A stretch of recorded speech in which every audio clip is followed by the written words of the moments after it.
Alright, this was a rivalry requested by Serge Moopy. I don't even know how to say his name. But you look up my first rivalry series review 1 of Andre versus Hogan, and that's where you'll find when he suggested it. And he suggested Cena versus Orton. I knew if and when I had to do this, it might have been 2 parts, so you'll know at the end of the video if it's going to be 2 parts. I'm going to try to get this all done, the timeline, and then the second part, if necessary, I'll give my emotions, but don't be surprised if it is 2 parts. So first of all, what you need to know is this took place from about 2007 to 2009. Kind of really started off in the beginning of 2007, where Randy Orton was part of the team of Rated RKO with Edge and, manager Lita, kind of.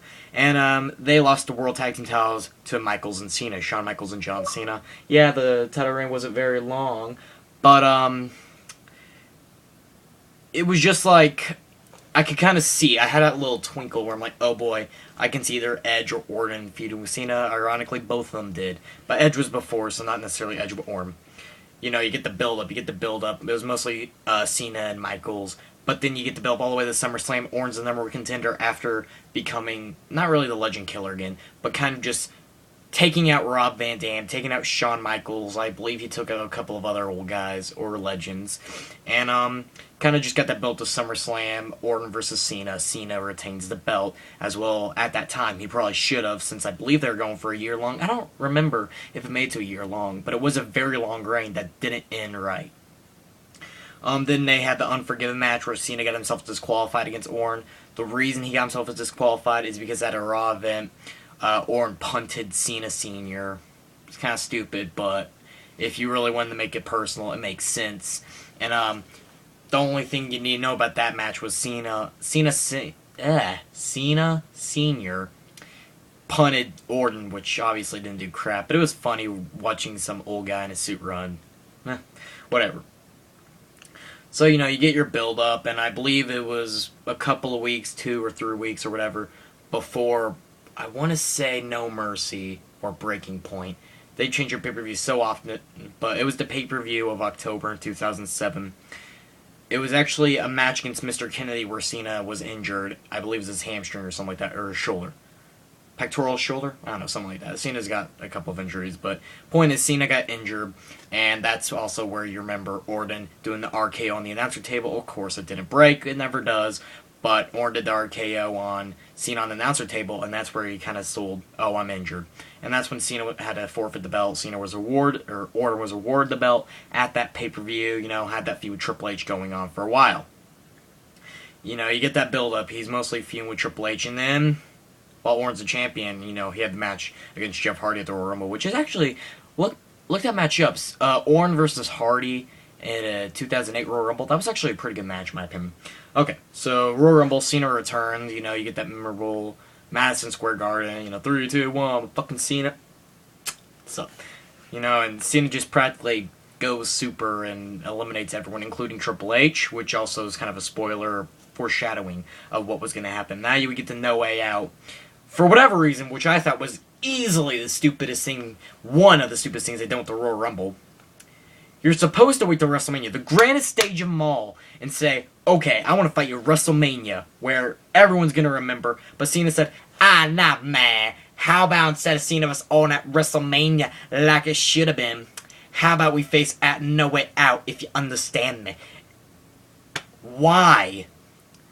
I don't like Cena, and I kind of been liking Orton lately, but nothing can be denied.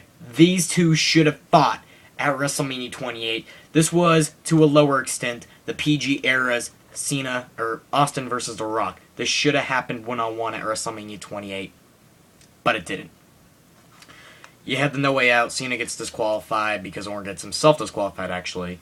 So, no. And then you get the triple threat at WrestleMania, which wasn't very good at all, with the crappy ending of fucking Orton punting Triple H, and Triple H isn't even out for a damn week. So, yeah, you get Cena versus Orton versus Triple H. Orton retains. Pinning Cena is something that should be noted, if anything.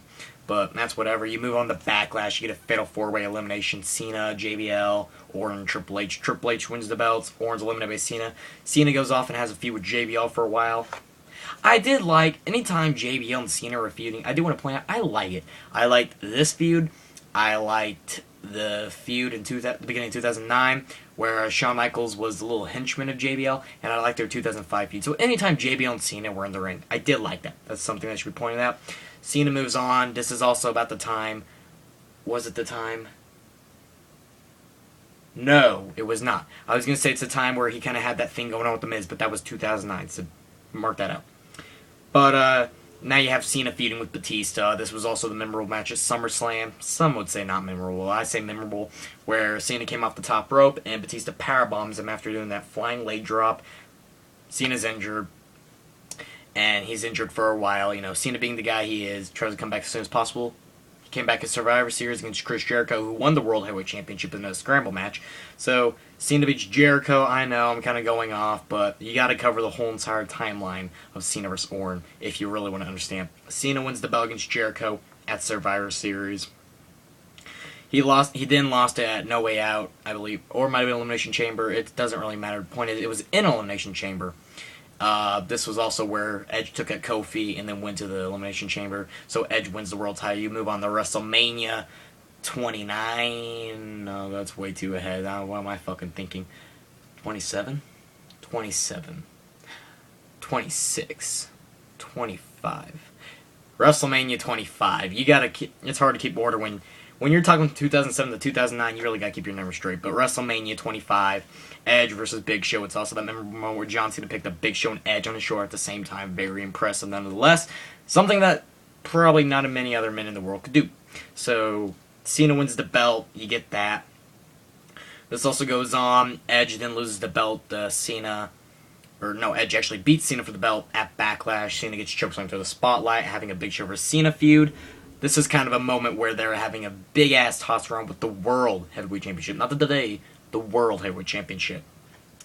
So if I said that during that Jericho thing, that was my fault. You carry on, and over time, Orton becomes the champion. Then you have Breaking Point, the I Quit match, which I don't understand why this was an I Quit match. If this was 2007 they had an I Quit match, it'd make more sense. But this was an I Quit match at Breaking Point, nonetheless.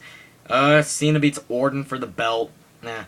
Then I believe it was like 3 weeks later or something. It was Hell in a Cell, and Orton beat Cena, which, again, shouldn't have been a Hell in a Cell. And maybe if this feud was building over a couple months, like Shawn Michaels versus Bret Hart was, maybe if it was been over a couple of years, a couple months, a 60-minute Iron Man match would have made sense, but it didn't.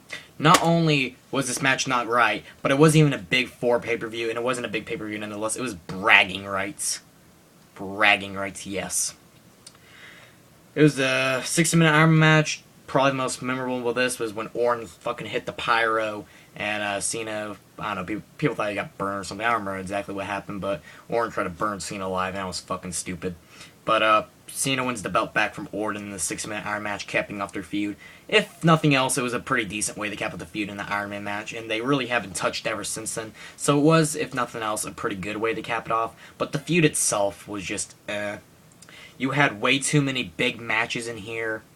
You had I Quit, Hell in a Cell, Iron Man, I Quit, Chambers. You had all these big-ass matches in here for, like, what? It just doesn't make sense to me. You look at the Austin and Rock, their main matches were WrestleMania, 3 of them, actually, and none of them were Hell in a Cells, none of them were I Quits. I think one of them might have been a no DQ match, and that was the 2001 one, and it just doesn't make sense why you have all these super stipulations. The Iron Man was the only one I agree with, if that. And you just have all these super stipulations for stipulations that aren't really needed. If these guys just had regular matches, it would have been fine. And you look at 3 pay-per-views in a row with the same fucking main event. We get sick of that nowadays. You better believe we were all sick of it now.